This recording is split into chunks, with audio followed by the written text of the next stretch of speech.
Their name is Team Technology, a group of research and development engineers from the heart of Utah. Today, they ask the question, can we solve a Rubik's Cube? The answer?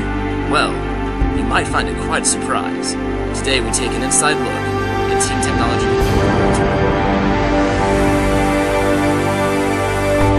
Hi, I'm Perry Stemsite, Chief of Public Relations here at Oaks Laboratory in the heart of Utah. Rubik's Cubes. How do they work?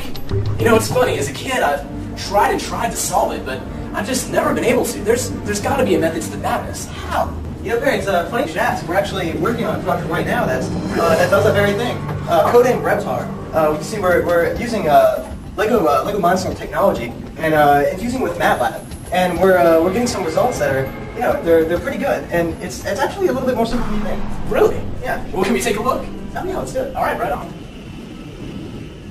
So, codename Reptar, a robot that solves Rubik's Cubes. Man, I can't wait to see it.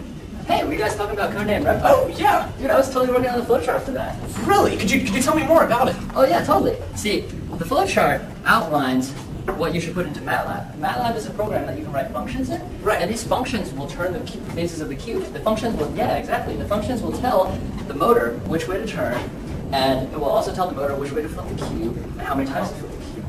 And as soon as one command is done, the loop that you put in MATLAB will automatically input the next command, and you'll be ready to go.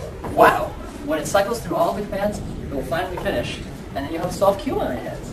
Perfect. That sounds great. Okay, I can't wait to see it in action. I got a business club to catch you guys, but here's the lab. You guys can go check it out. Perfect. Right on.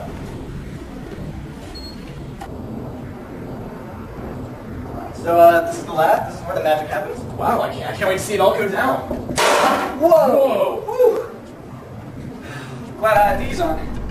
Reptar's just not very cooperative today. Oh man. Oh, so this is the beast that can solve Rubik's Cube. Something I can't do. That's right. You know, if he's feeling it, he could solve it quite easily. But I think just he didn't have enough electricity this morning. Oh man. Yeah. All right. Crucial parts of any robots tonight. That's right. That's right. Well, Tell me, how does it work? Like, I'm interested. well, it's a long process. So why don't you have a seat and I'll explain it in detail. Sounds like a plan. Okay, so where do we begin? Well, this is Reptar, our newest Rubik's Cube solving creation. It is immensely complicated, but it still looks quite simple, don't you think? Yeah, I'd agree. It incorporates three main motors, one to move the arm, one for the table, and one for the sensor arm that actually scans the cube. Wow, okay, fascinating. So, okay, say I had a Rubik's Cube in hand, and I gave it to Reptar to solve. Could you let me go through the processes it would go through? Yeah, sure, no problem. Would you mind if I roll that cube? You need more than I do. Thank you very much. So I take the Rubik's Cube, and I place it in Reptar's purpose-designed table. Reptar then takes his scanner arm and scans each face to generate a picture of what the cube actually looks like.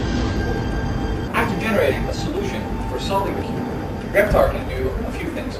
He can keep his arm back here and rotate this table freely. He can alternatively move this arm forward and hold the top two-thirds of the cube while he rotates the arm forward. Or, as a last action, he can actually move the arm completely forward and actually flip the cube. Fascinating. Wow, that sums it all up. That's right. As a lead chief mechanic on this project, I was in charge of coding the major motor commands that actually allow Reptar to do these actions. Yeah, so more on that. I'm sure a lot of coding has to go into actually make this work. Could you tell me a little bit about that? That is actually Mr. Hubb's area of expertise. Well, as lead coder of the Team Technology project, I've devised a program that actually interprets the data that Reptar sends out from each of the colored faces of the cube, and develops an algorithm that is split up into a series of steps, and in turn transferred to Reptar so that he can actually execute the steps using that attitude. Fascinating. Whoa, man, that sums it all up. Now that I know a little something, can we see it in action? Absolutely. Right on. Let's do it. Alright, so here we are. Here's Reptar. And this is just such a good thing I just got. So, Mr. Perry, would you like to do the elements? Oh, most definitely. Wait, is there any particular orientation you have to place it on the table? Yes, with the red face on top. Red face. The scanner can't actually differentiate between red and orange. So you need to first scan the red face, and then actually flip it over, and have the cube scan the orange. After it does that, it'll proceed to scan the rest of the cube. Oh wow, fascinating. Well, let's see it work. Alright, let's do it.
All right, the cube's been scanned and we've confirmed the results.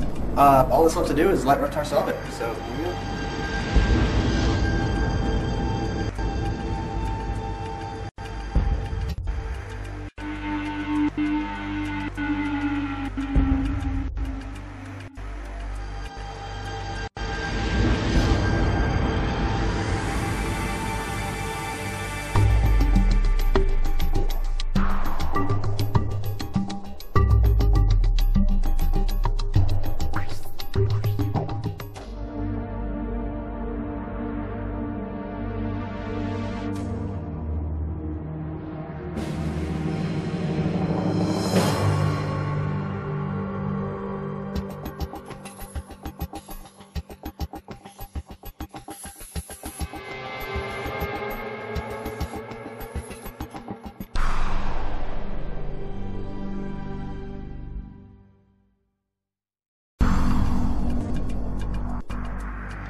Alright, sure, bye. Oh, hey guys! How you doing? I see you checked out Reptar. How'd you guys like it? Oh, hey, what's up, Shaggy?